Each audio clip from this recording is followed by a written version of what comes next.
नमस्कार दोस्तों, मैं राज भारद्वाज गुरु की नगरी अमृतसर से एक बार फिर आपके सामने हाजिर हूँ। तो दोस्तों, जैसा कि मैंने एक वीडियो में आपको वादा किया था, जो मैंने वीडियो बनाई थी 4 अंधे और एक हाथी, उसमें मैंने कोई धर्म की चर्चा की थी। तो मैंने कहा था कि इस ऊपर हम बाद में मैं एक वीडियो बनाऊँगा। तो दोस्तों, आज मेरा मन कर रहा था, तो मैंने कहा चलिए एक छोटी सी वीडियो कोई बनाते हैं धर्म के ऊपर। समझना चाहते हैं हम लोग कि धर्म है क्या। हम लोग हम किसे धर्म माने। मेरे हिसाब से तो जो भी धर्म है हमारे, वो कोई भी धर्म काटना नहीं सिखाता है। हर धर्म हमें जोड़ना सिखाता है। समय समय पे हमारे इस धराधाम पे, इस धरती के ऊपर पीर पैगंबर आए, वे बड़े बड़े संत महापुरुष आए। तो हम धर्म की परिभाषा हमारी अलग अलग क्यों हो गई। आप लोगों ने भी देखा, हमने भी देखा कि धर्म पे नाम पे कितनी मौतें होती हैं, कितने लोग मरते हैं। हमारे देश में धर्म एक ऐसा मुद्दा है दोस्तों कि जिसमें बहुत जाने जाती हैं और बहुत सारी परेशानियों का सामना करना पड़ता है। तो हमें समझना होगा कि धर्म आखिर है क्या, हम धर्म किसको मानते हैं। धर्म को बने कोई एक टाइम पीरियड होगा कि जिस टाइम पीरियड में हमारे इस धर्म की रचना हुई। क्योंकि जो भी महापुरुष आए हमारे धराधाम पे, उन्होंने अपनी अपनी भाषा में इसको समझाने की कोशिश की। जितने भी महापुरुष इस धरती पे आए, उन्होंने एक ही बात की कि सबका मालिक एक, कि वो एक है, उस एक को समझना है। अब उस एक को हम समझेंगे कैसे, ये बहुत बड़ी समस्या है। अगर मैं हिंदू हूँ तो मैं रामचंद्र जी को मानूंगा, शंकर भगवान को मानूंगा। अगर मैं मुसलमान हूँ तो मैं अल्लाह को मानूंगा, मोहम्मद साहब को मानूंगा।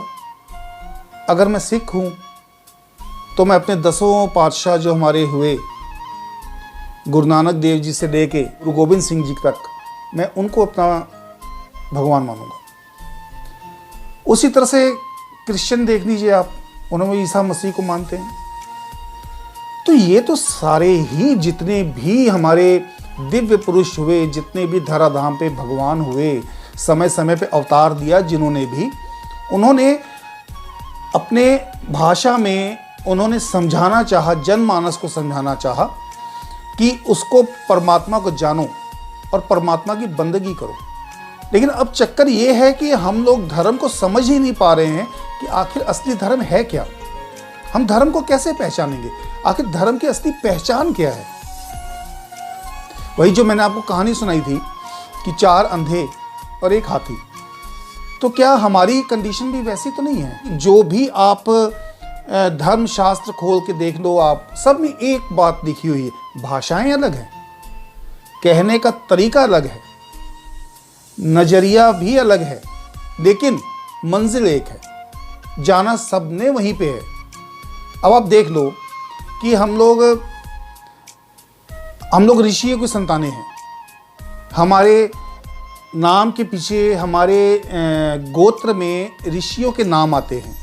ऋषियों की संतानें हम लोग चलते आ रहे हैं कि जिससे ये हमारा आगे सारा वंश हमारा आगे बढ़ रहा है। तो धर्म की जो परिभाषा है, आप लोग सब तो जानते हो कि एक बहुत अच्छी फिल्म आई थी पीके। मुझे नहीं लगता कि धर्म से अच्छी परिभाषा कोई और समझा सकता है। उस फिल्म में उन्होंने सारी व्याख्या कर दी। और सबसे जो आखिरी में वो सीन था कि जहाँ पे वो एक बैठे होते हैं भगवान को, कहते हैं कि हमें अपने भगवान की रक्षा करनी आती है।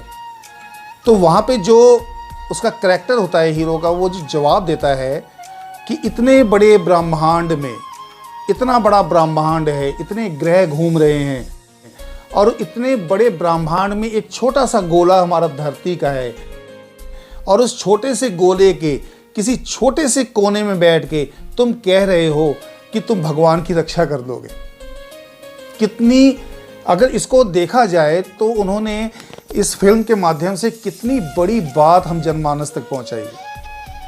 लेकिन हम फिल्म को सिर्फ एक एंटरटेनमेंट मानते हैं, उसको एक हम कल्पना का चित्र मानते हैं कि हम जाते हैं 3 घंटे के लिए अपने माइंड को वॉश करने के लिए फिल्म देख के आ जाते हैं। लेकिन नहीं, कुछ फिल्में ऐसी होती हैं कि जिन्हें हमें बहुत कुछ सीखने को मिलता है, बहुत ज्ञान अर्जित होता है, कि जिससे हम समझ सकते हैं कि ये जो समझाना चाहते हैं वो हम कैसे समझें। धर्म किसी भाषा का विषय नहीं है। हर आदमी जैसे पैदा होता है वो धर्म उसके साथ जुड़ा है। और सबसे बड़ा धर्म क्या है?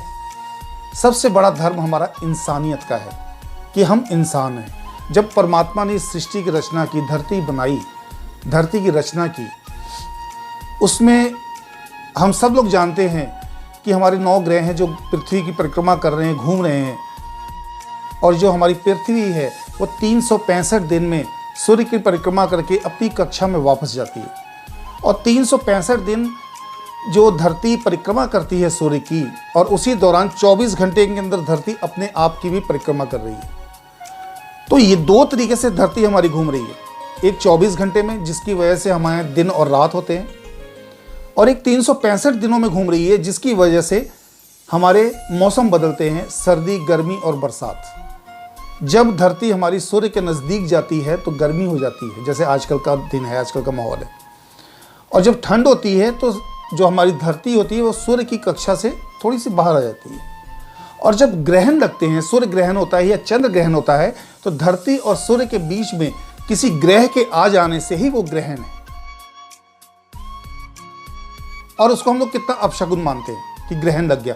अरे एक चीज़ घूम रही है, एक सृष्टि घूम रही है, पूरा ब्रह्मांड घूम रहा है, जो परमात्मा ने रचना की है वो चीज़ घूम रही है, तो वो कभी ना कभी तो किसी न किसी के तो आगे तो आएगी ही आएगी। तो हमें ये समझना चाहिए कि अगर धरती 365 दिन की जगह 364 दिन लगाए, अगर यह 366 दिन लगाए अपनी कक्षा में वापस आने के लिए, तो आप जानते हैं क्या होगा? ये सारी धरती ब्लास्ट हो जाएगी, धरती का नामो निशान नहीं रहेगा। लेकिन ये काम सदियों से चलता आ रहा है। जब से ब्रह्मांड की रचना हुई तब से ये काम चलता आ रहा है कि 365 दिन में एक साल जो होता है उसमें धरती अपनी परिक्रमा करके धरती अपनी कक्षा में वापस आती है, और 24 घंटे में अपने आप में भी परिक्रमा कर रही है, जिसकी वजह से दिन और रात होता है, वहां भी धरती अपनी कक्षा में वापस आ रही है। तो इन सब कुछ चलाने वाला कौन है? हम तो बाद में इस धरती पे आए ना। कृष्ण भगवान भी अर्जुन से गीता में, महाभारत के दौरान कुरुक्षेत्र के मैदान में क्या कहते हैं? कहते हैं, अर्जुन मैं तुझे वो ज्ञान दे रहा हूं जो मैंने कल्प की आदि में सूर्य को दिया था। अब अगर हम सोचें, अगर इस चीज का अध्ययन करें, हम गीता का अध्ययन करें, हम सब ने महाभारत देखी, टीवी पे देखी, हम सब लोगों ने देखी, लेकिन उसके रहस्य को समझने की कोशिश नहीं की। अगर हम इन सब चीजों को समझने की कोशिश करेंगे तो हम समझ जाएंगे कि धर्म क्या है। हम सब एक जैसे हैं, हम सब का रूप एक जैसा है। किसी के दाढ़ी बड़ी है, किसी के बाल बड़े हैं, किसी का बाल छोटा है, किसी की चोटी है, किसी ने कुछ किया हुआ है, किसी ने मूछें काटी हुई हैं। ये एक हमारा जो रूप है, हमारे धर्म का रूप है। ये है, अगर मेरा हाथ टूट जाता है तो कोई ये थोड़ा कहेगा कि राज टूट गया, वो तो ये कहेगा कि राज का हाथ टूट गया। कोई आके ये नहीं कहेगा कि राज टूट गया। अगर मेरा पाँव टूट जाता है, अगर मेरा पाँव फ्रैक्चर हो जाता है, तो कोई भी आके ये नहीं कहेगा कि राज फ्रैक्चर हो गया, वो कहेंगे कि राज का पाँव फ्रैक्चर हो गया। अगर मेरा सिर फूट जाता है तो कहेंगे कि राज का सिर फूट गया, राज नहीं फूटा। लेकिन इन सब बातों को परे रख के जब मर जाता हूं या मेरी मौत हो जाती है, तो उस दिन कोई ये नहीं कहेगा कि राज का हाथ मर गया, राज का पैर मर गया। नहीं दोस्तों, उस दिन कहा जाएगा कि राज मर गया। ऐसी कौन सी सत्ता हमारे अंदर थी कि जिसकी वजह से, जिसके निकल जाने से राज मर गया, राज खत्म हो गया? वही तो धर्म है।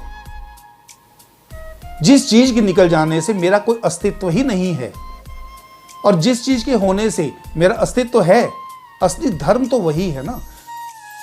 धर्म धारण करने का विषय है। हमको धर्म को धारण करना होगा, धर्म को अपनाना होगा। हम एक धर्म माँ की कोख से पैदा होके, जन्म लेके वो धर्म हमारे साथ जुड़ता है। दूसरा धर्म हमारा, जो हमारे ऋषियों की, महापुरुषों की, हमारे गुरु नानक देव जी की वाणी हैं, गुरु रविदास की वाणी है, और जितने भी महापुरुष इस धराधाम पे हुए, जो भी उनकी कथन है, जो भी उनकी, क्योंकि जो हमारे संत थे, जो हमारे महापुरुष हुए, जो हमारे गुरु नानक देव जी हुए, उनकी कथनी और करनी में फर्क नहीं था। वो जो कहते थे वो करते थे, और जो करते थे वो ही वो कहते थे। उन्होंने कभी भी फर्क नहीं रखा। उन्होंने तो यहां तक कि 1 2 3 4 5 6 7 8 9 10 11 12 13 पे आके वो रुक गए, और 13 के आगे वो बढ़े ही नहीं। 13 की गिनती आते ही उन्होंने सब कुछ 13 कह के अपनी सारी दुकान उन्होंने दान दे दी। तो ऐसे ऐसे महापुरुष हमारे धराधाम पे हुए। तो वहां पे कोई धर्म तो नहीं था। गुरु नानक देव जी सबके हैं, सिर्फ एक कौम के नहीं। जितने भी गुरु धराधाम पे हुए, प्रभु राम हुए, वो सारी कौम के लिए हैं, किसी एक कौम के लिए नहीं है। जहां से हमें अच्छा ज्ञान मिल जाए, जो गुरु, जो परम पिता परमात्मा हमें सही राह दिखा दे, वही धर्म है। मुझे एक बात याद आई। गुरु नानक देव जी के 2 शिष्य थे। उन्होंने पूछा, गुरु नानक देव जी ने वैसे ही, कि भाई, एक शिष्य से पूछा कि एक बात बताओ कि तुम मौत को कितना दूर समझते हो। तो उन्होंने कहा कि भाई गुरु महाराज जी, आज का दिन देखा है, कल का देखना है कि नहीं देखना पता नहीं। उन्होंने कहा अच्छा, तुम अपनी मौत को इतना दूर समझते हो। उन्होंने फिर दूसरे शिष्य से पूछा। उन्होंने कहा भाई आप बताओ, आप अपनी मौत को कितना दूर समझते हो। तो उन्होंने कहा भाई ये घड़ी देखी है, ये पहर देखा है, अगला पहर देखना है कि नहीं देखना नहीं पता। गुरु नानक देव जी ने कहा, फिर कहा कि आप भी मौत को बहुत दूर समझते हो। उन्होंने कहा कि गुरु महाराज जी, आप ही हमें बताओ, आप ही हमें ज्ञान दो, आप ही हमें समझाओ। उन्होंने कहा कि ये जो श्वास मेरे बाहर गए हैं, ये पता नहीं उलट के हमारे अंदर आएंगे कि नहीं आएंगे, या जो अंदर चले गए हैं वो पता नहीं बाहर जाएंगे कि नहीं बाहर जाएंगे। ये जो श्वास हम एक ले रहे हैं और छोड़ रहे हैं, इतने पास जिंदगी और मौत है। तो ये कितने बड़े अनमोल वचन हैं हमारे गुरुओं के, कि जिसको हम समझ ही नहीं पा रहे हैं, जिसको हम जानने की कोशिश ही नहीं कर पा रहे हैं। असली धर्म तो यही है ना, महापुरुषों के बताए हुए राह पे चलना ही धर्म है। धर्म के नाम पे लड़ना धर्म कभी नहीं हो सकता दोस्तों। ये सारी सृष्टि अगर टिकी हुई है, उसके पीछे एक धर्म है, एक मालिक है सबका। समय समय पे वो अलग अलग रूप में इस धराधाम पे आते हैं और इस पूरी कायनात को समझाते हैं कि तुम्हें क्या करना है और क्या नहीं करना है, कैसे सही राह पे चलना है और किस राह पे नहीं चलना है। फिर भी हम उनकी बातों को न मान के हम गलत राह इख्तियार कर लें, तो उसमें हमारे गुरु, हमारे भगवान, हमारे परमपिता परमात्मा वो क्या कर सकते हैं। समझना है तो बहुत कुछ है समझने को, अगर नहीं समझना चाहते तो कुछ भी नहीं है समझने को। दोस्तों, आज मैं अपनी वीडियो को यहीं ख़त्म करता हूँ, यहीं समाप्त करता हूँ। इसके ऊपर मैं फिर बाद में भी वीडियो बनाऊंगा, क्योंकि ये चर्चा बहुत बड़ी है दोस्तों, ये बहुत जल्दी ख़त्म नहीं हो सकती।